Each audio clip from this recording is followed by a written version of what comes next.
I just found it. So I found a bunch of videos of me because I was, I struggled with addiction and all that stuff. And I found a bunch of videos of me like talking to the camera, like crying, being like, well, I constantly have to go online and have people tell me that I'm washed up, or people tell me that I'm fat now because I'm 200 pounds as opposed to being, starving myself in 140 pounds. But this is my only space in my camera phone for myself to talk about that, because I because people don't want to see someone who plays that guy on television, or their idea of that guy. They don't want to see them complain about the way that they look like.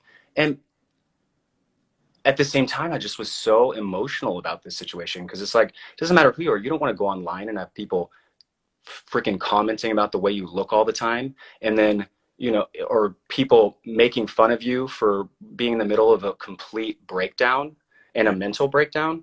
But I didn't know what was happening, and so I was putting more stuff out online.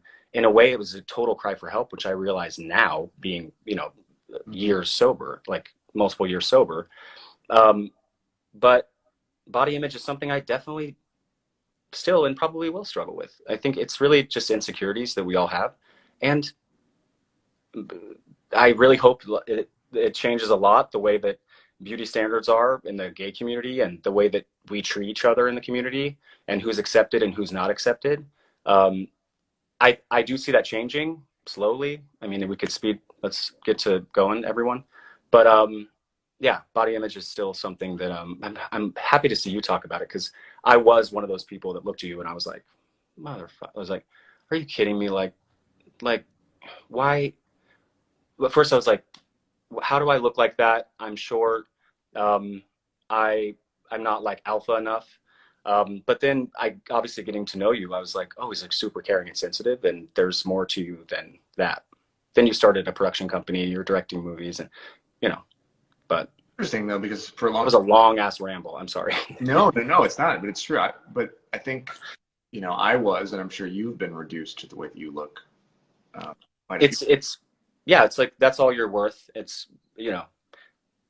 mean, then you have to contribute to that, because it's the only way that you're able to make a living. And that's why it is hard.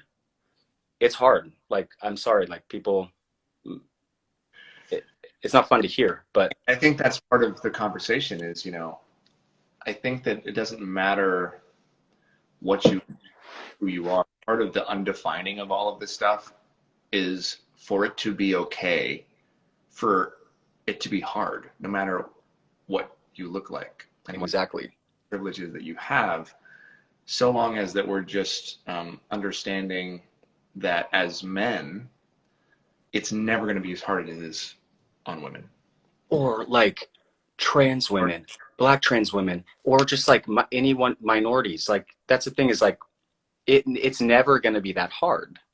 And But it doesn't discount or take away from the fact that it's hard.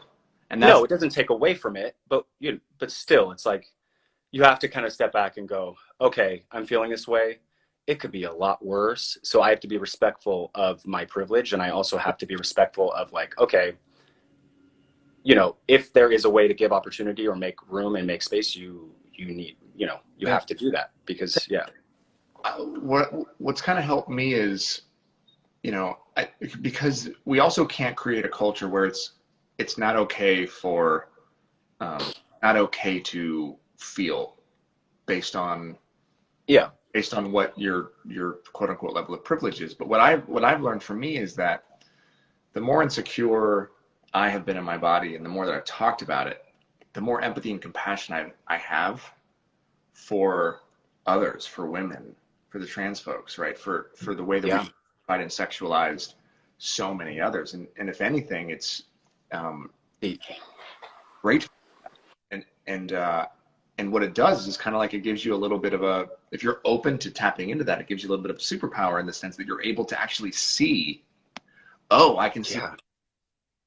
this is not okay, right? Because oftentimes I was, when we do lives, or when I've been doing things, I get the comments of like, take off your shirt, and, all those types of things.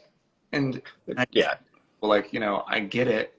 I know that's how you know me. I took my shirt off a lot on TV, but we shouldn't be objectifying anybody. Like, let's just talk and manners. Just trying to get like a rise out of you. I mean, I'm Yeah. that's yeah. I think there's just, and you still see it. I mean, I'm not going to name names, but it's going to be clear, obviously, what I'm talking about. Um, there's people right now who are getting dragged through the mud online for changes that they're making in their appearance, and or that they may have made in their appearance. And I try to like I try to think of, especially how with like how fucking awesome like this new generation like Gen Z is. It's like, supporting everyone, lifting everyone up and not tearing everyone down. Yeah. Um, I really wish that was kind of, um, what's the word I'm looking for? I wish it was like universal. Like it doesn't matter if you're like in an industry and maybe you did. I'm trying to like say something. I'm trying to like say it, but I can't like put my finger on it because I don't want to like add stuff. But I Well, just here's the thing: is I actually don't even know because I'm like an old millennial at 37. I'm like in a wheelchair millennial, so I'm not even in touch with a lot of the stuff that's even happening in terms of news. But I hear what you're saying. Is there's I think do we whatever you need to do. If you need to make alterations or you feel like whatever you're gonna do to make yourself feel beautiful or make yours, you do whatever the f you want. Like and just try to be the best you. That's all. That's really all I'm trying to say. we have to be able. I I think we have to be able to look at ourselves in the mirror and recognize our own nobility and our own enoughness. And once we can find that, we won't care what anybody else does. Yeah. And that's kind of what I Which think. when are we supposed to find that? Like I was waiting. I was like, so Justin's gonna tell me like how I'm supposed to like magically, like when. And I don't have, and that's the thing is, I wrote this book in a place of trying to find it myself. Like I've battled with my enoughness every time. Look, man, I've asked other friends, and I have dear friends, and everyone's really busy, and I'm too busy to help people sometimes, or to go on lives for other people. And and there's times when I'm like, oh my, completely dependent on somebody else's actions. Yeah. And I wrote this book from a place of being in it, not from being on the other side. So I don't have all the answers to tell you how to recognize your enoughness. I just want all of us to try. Yeah. And we have to get to a place where our enoughness isn't dependent on external validation. It's not dependent on So true. what culture and society deems masculine or feminine, or good looking or not good looking, or fat or skinny. We're in a fat phobic society, obviously, right? We have all these issues. We always, now it's not even good enough to just look okay. You got to look great, right? Why? We want that. We want those likes. We want those comments. We want those follows. We want to be this thing that isn't real. It's not. It's all fake. It is not All, real. none of it's real. And that's what it comes back to, is the only real relationship that matters right now is the one that you have with yourself. Because if you have a strong relationship with yourself, then you can have strong relationships with others. Yeah. And we won't care. If I'm confident in who I am, your success is a blessing to me. Yeah. If you changing your appearance or you going through something, I'm going to care about you because I'm enough, and my cup is spilling over, and I have energy to give you, Colton, when you're going through something. Yeah. There for you. But if it's not, then your success is an insecurity to me. If I don't feel enough, and I'm a straight white guy, then a woman in her power makes me feel less than, right? That's the myth of emasculation. It doesn't even exist. You can't emasculate somebody. Masculinity is not something that can be taken away, Yeah. right? The whole thing is a joke. So that's kind of what I'm kind of working at and getting towards, is this idea that we are who we are is already enough. So let's just embrace that. And you touched on, so basically the whole like faking it till you make it aspect of it, which is, I mean, in any industry, that's really what you have to do. But it's definitely like once you do find that like confidence, and once you do actually like, oh, maybe my talents actually do like, maybe I actually don't have to like continue to fake it, because once you kind of do stop caring about what people say, then naturally I think, you know, you could find success without having to fake it. Yeah. And then I wrote down a lot of stuff. There's too many things to like to talk about. I always like joke. I'm like, okay, so yeah, I'm gonna read this. I still get to be lazy. I don't have to do any of the work. They're gonna do it for me. Justin's gonna do it for me. I'm gonna read his book, and then like all of my insecurities are gonna go away. It's Not in this book. That's not how it goes, kids. Yeah, this book is like a um, like a kick in the gut if you're The magnifying.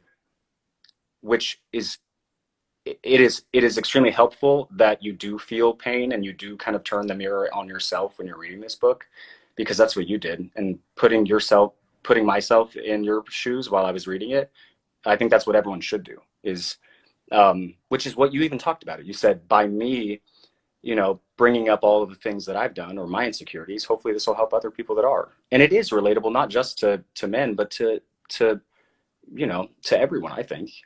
Well, it's because we're all walking around thinking that we're the only ones that feel the way that we do. Yeah. And I think oftentimes I think we're all our own worst enemy. At least that's in my case. All of us, man. Sometimes when I've gone and spoke to, you know, kids, and I do this exercise with the younger kids where I ask them to close their eyes, and then I'll ask them to close their eyes, and I'll ask them a question. We can both do it. There's like imagine a room full of like a couple hundred kids, and it's like, you know, do you feel like they're not good enough? And then I keep their eyes closed, and all of them raise their hands. And then I say, okay, open your eyes. And they look around, and it's, oh my God. So, and they're all like young. Yeah. So if nobody feels not good enough, that's the problem. Who are you? And if it's right. So that's the thing. From an early age, like we are. Like if you were to, everyone, I was thinking about it this morning. Like if you're scrolling on social media, do you feel good as you're scrolling, or do you feel terrible, or do you feel like, or like, could we be doing something else? But we're stuck so often in this behavior. Yeah. And we don't even question it. And all I want anyone to do is to start questioning things. I talk about the why ladder in the book a lot. Why do you work out? Okay, great. Go deeper. One level deeper. Why? Yeah. You know? So the more we can just think and be aware and conscious of our actions and our motivations and why, the more we can recognize that, oh, maybe some of these things are not healthy. Maybe I'm doing this for the wrong reasons. Maybe I'm doing this to fit into the man box. I don't want to be in the man box. I want to break free and be liberated from the man box, right? Yeah. It's a constant like other stuff doing. Please tell me that the kiddos are there. Yeah, Maya. Say hi. Oh my God. Hello. Hi. Hi, Maya. This is Colton. How are you? Hi.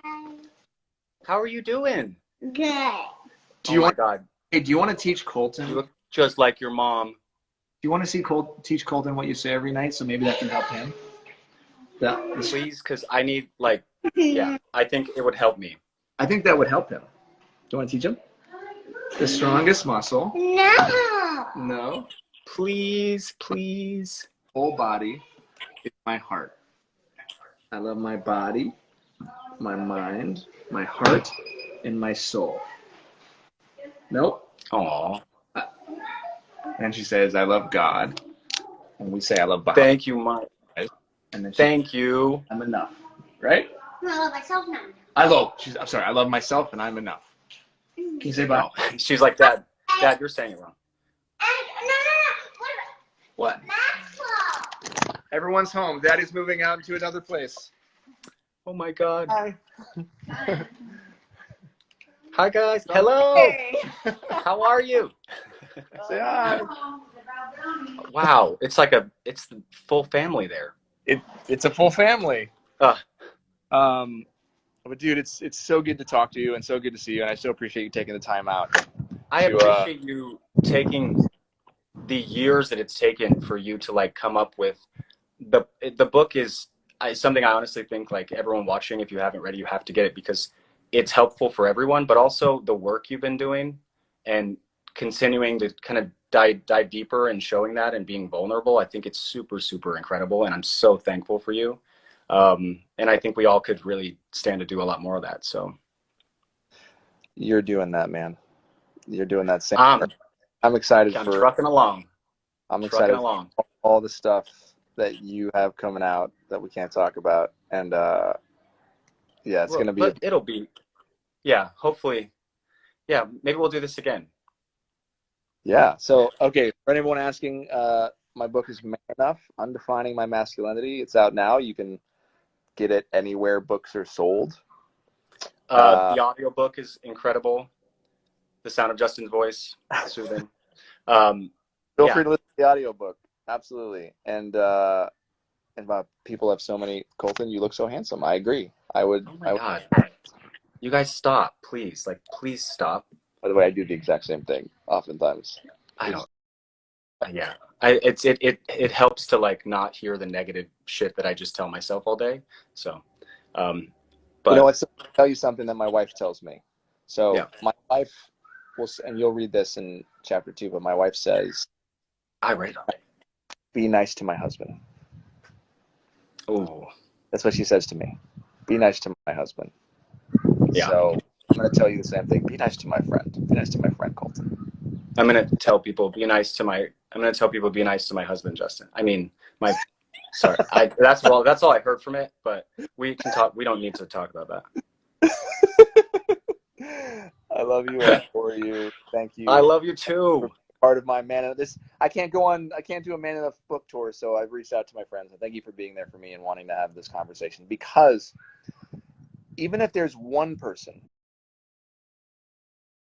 or 5 people, or 10 people that have watched this conversation that have allowed themselves to be, or that this conversation has allowed them to maybe have the same conversation with another friend, or look at their own Yeah. insecurities or acknowledge their own stuff, then that's why we have to have them, because so much about the way we live, especially masculinity, is performative, and we learn from watching other people. And so I just so appreciate you being down to like be open, because what the hell's the point of us having platforms and all of this stuff if we're not doing something with it. So thank you for I always wanting to mean, do with it, man. I'm here for you always, and yeah, I'm so glad we got to catch up. I mean, not just And over come out, text or though. like sending, yeah, I know. sending pictures of ourselves, like of our gray hair to each other. So Well, yeah, you don't really. Yeah, well, that's for another conversation. we'll Come talk up about it. when you're done in Palm Springs. Coming out with us in Ohio, okay? Come up and I'll be there, and right whenever I get home in a couple months. be well. Thank you for this, and thank you for the support. It means so much to me, dude. You have no idea. Dude, you're amazing, and you guys get the book, Man Enough. Get it, and tell me about it after you get it. All right, Colton. Have an awesome. Love you, buddy. Thank you so much. I'll talk to you in a bit. Bye, guys. See ya. Bye, y'all.